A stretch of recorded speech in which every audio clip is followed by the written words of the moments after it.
दुसरा दिवस आहे भाई, काय सांगणार? सर्वप्रथम मी आज संविधान दिनाच्या निमित्ताने मी सगळ्यांना शुभेच्छा देतो। भारतरत्न डॉक्टर बाबासाहेब आंबेडकर यांनी संविधान आपलं सर्वोत्तम लिहिलं आणि त्या घटनेच्या आधारावर आपला राज्यकारभार चालतोय आणि संविधान दिन साजरा करण्याची सुरुवात आदरणीय प्रधानमंत्री नरेंद्र मोदीजींनी सुरू केली। त्यांचं मी मनापासून अभिनंदन करतो। आणि काही लोक संविधानाच्या कोऱ्या पुस्तिका लाल कलरच्या सगळीकडे दाखवतात, त्यांनी जरा याच्यातून बोध घ्यावा असंही मी या ठिकाणी सूचित करतो। त्याचबरोबर 26/11 मुंबईवर झालेला हल्ला, 26/11चा जो काळा दिवस मुंबईकरांनी पाहिला, त्यामध्ये मी शहीदांना विनम्र अभिवादन करतो आणि ज्यामध्ये निरपराध लोकांचा बळी गेला आहे त्यांना श्रद्धांजली अर्पित करतो। आणि यामध्ये विदर्भामध्ये मी कालपासून प्रचार करतोय, अनेक सभा मी अटेंड केल्या, अनेक सभांना उपस्थित राहिलो आणि त्या ठिकाणी पाहिलं एक प्रचंड उत्साह, विशेष करून लाडक्या बहिणींमध्ये विशेष उत्साह जाणवला।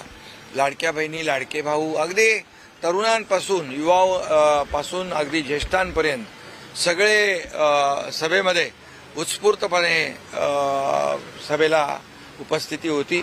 यावरून शिवसेनेचे जिथं जिथं नगराध्यक्ष पदाचे उमेदवार आहेत, नगरसेवक पदाचे उमेदवार आहेत, त्यांच्या पाठीशी स्थानिक पातळीवरची जनता, मतदार या ठिकाणी उभे राहिलेलं चित्र मी पाहिलेलं आहे आणि विकासाचा मुद्दा घेऊन आम्ही ही निवडणूक लढवतोय।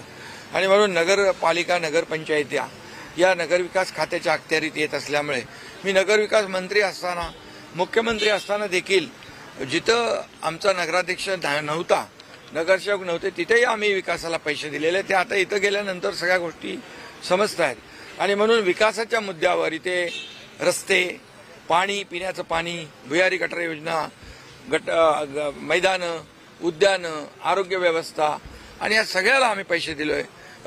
प्रधानमंत्री नरेंद्र मोदीजींच्या वाढदिवसानिमित्त प्रत्येक नगर परिषदेला 1-1 कोटी रुपये नमो उद्यानासाठी दिले, ते देखील त्यांना पोहोचले। त्यामुळे खऱ्या अर्थाने विकासाचा मुद्दा हाच आमचा अजेंडा आहे आणि तो आम्ही चालवतोय। लाडक्या बहिणी महायुतीच्या बाजूने आहे, परंतु त्या कोणत्या पक्षाच्या बाजूने आहे? कारण की परस्पर विरोधात लढतायत। आता आशिषजींच्या रामटेकमध्येच भाजप वर्सेस शिवसेना लढत आहे, भंडाऱ्यामध्ये आहे। लाडक्या बहिणी नेमक्या आहे कोणाच्या बाजूने? लाडकी बहीण योजना जेव्हा मी मुख्यमंत्री होतो तेव्हा सुरू झाली आणि महायुती सरकारने सुरू केलेली आहे, आमच्या टीमने सुरू, आम्ही सगळे होतो, म्हणजे आमची टीम जी आहे, मी तेव्हा मुख्यमंत्री होतो, दोन्ही आमचे उपमुख्यमंत्री होते आणि आम्ही टीम म्हणून त्यावेळेस निर्णय घेतला। पण त्यावेळेस मुख्यमंत्री होतो आणि त्या कशा परिस्थितीमध्ये या ठिकाणी ती योजना सुरू केली हे लाडक्या बहिणींना माहीत आहे, त्याच्यामध्ये किती अडथळे आले तेही लाडक्या बहिणींना माहीत आहे।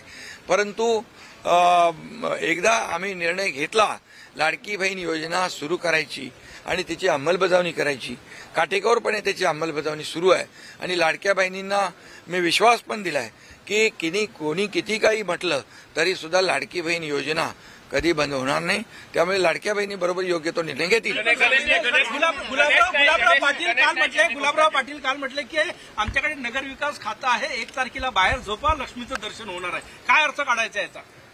नगर विकास खाता म्हणजे या नगरपालिकेच्या निवडणुका आहेत, नगरपंचायतीच्या निवडणुका आहेत, त्यामुळे यामध्ये याचा विकास जो आहे नगर परिषदांचा, या छोट्या शहरांचा नगरपालिकेच्या माध्यमातून होत असतो आणि नगरपालिका या नगर विकासाच्या अखत्यारीत येत असतात आणि नगर विकास विभागाच्या माध्यमातून देखील आम्ही छोटी छोटी जी शहरं आहेत ती डेव्हलप झाली पाहिजे, त्यांचाही विकास झाला पाहिजे, त्यांचे विकास आराखडे मंजूर झाले पाहिजे, याकडे आम्ही कटाक्षाने पाहतोय।